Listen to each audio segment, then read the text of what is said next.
ഭാര്യമാർക്കുള്ള ഒരു പ്രിവിലേജ് അല്ല ഹസ്ബൻഡ് കൂടെ ഉണ്ടാവുക എന്നുള്ളത്. ചിലർ ഔട്ട്സൈഡ് ജോലിക്കൊക്കെ പോകുന്നവരായിരിക്കും, ചിലവർ ഔട്ട് ഓഫ് സ്റ്റേറ്റ് ആയിരിക്കും, അവരുടെ മാറി നിൽക്കുന്നവരുണ്ടാവും അല്ലേ.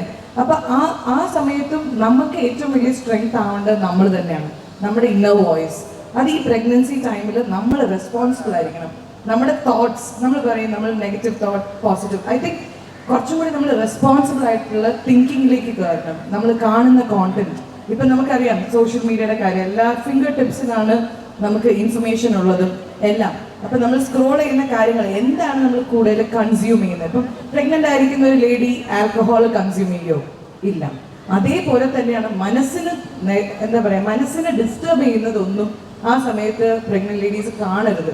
They shouldn't watch anything violent or anything that is too negative beyond a point. എല്ലാം അറിഞ്ഞിരിക്കണം, പക്ഷേ do not consume anything because it's affecting the baby, right?